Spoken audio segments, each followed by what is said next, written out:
Sky News Live.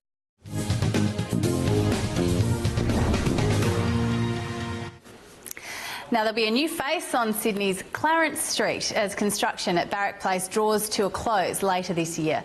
The development will be an A-grade workplace with five-star green and 5-star energy ratings.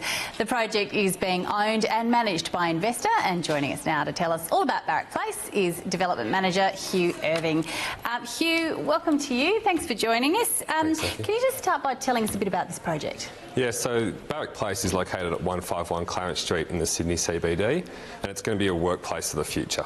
So the reason why we've come to this point is that we had an existing asset on the site that was owned by an Investa office fund, which is one of our funds, and they identified the opportunity to improve the existing building. So to give you an example, the previous building had 14 columns in the floor plate and a central column. In the high-rise of the new building, we've only got 2 columns. So it was a great opportunity to provide a modern and contemporary workplace and replace an existing asset. So there's obviously a lot of interest in it as the development draws to a close. What sort of businesses are you expecting to be in there? Yeah, we've had a really broad variety of people interested in the building. It's in a really emerging location. It's very central now. It's to put it in context, it's located at the end of Martin Place and central to kind of Barangaroo, the top end of town, and also southern parts of the Sydney CBD. So it's very accessible to a lot of people. And also, because the building's located in this York Street special character area, which is a very historic warehouse precinct in Sydney, it's got this really unique character. So we're finding a lot of broad interest across our tenants. The tenants that we've secured to date is Arup, and Arup's been a really great partnership because Arup was actually in an existing building of ours. They really liked being one of our tenants and one of our property partners. So they've actually come across, and as a design and engineering firm, they've been involved in this services engineering from the ground up. So that's been a great partnership. And then another one of our major tenants we've secured recently is Pfizer, who's a pharmaceutical company. Great. And so the employees of those companies, what will they be able to feel quite comfortable about when they're working there? You've had lots of awards around the energy and wellness kind of achievements for this building. Yeah, so we've secured Australia's first pre-certification for a gold core and shell building, and that's under the WELL rating. And the WELL rating is basically a focus on occupant health and well-being.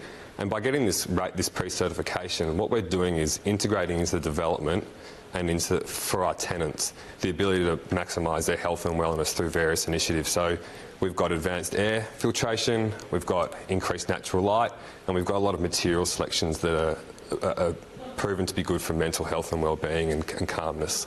And do you think that's an ongoing responsibility that commercial developers have to take on?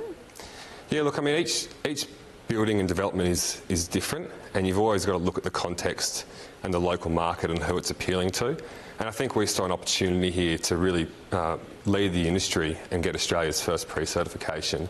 And we just decided that Barrack Place in the current market with the demographic that we were targeting in tenants just suited this sort of industry-leading initiative. Yeah, and how do you think Sydney compares to other global cities in terms of a livability perspective?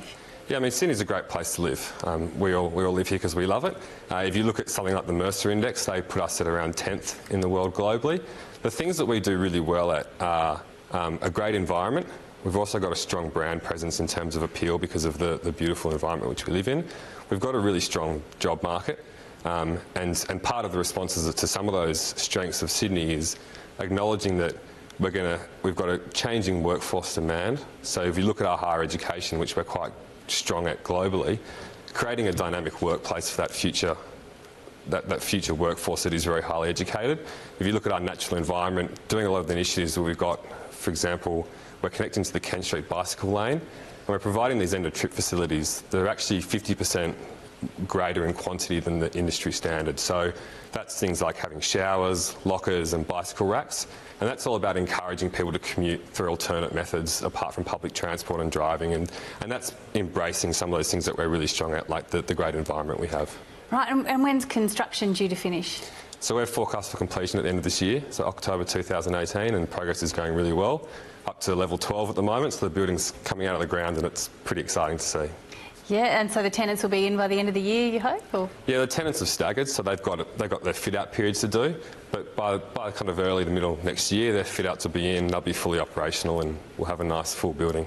Oh, sounds fantastic. Thanks so much, Hugh. Look forward to watching that one take shape. Thanks for having me. Now, South City Square in the heart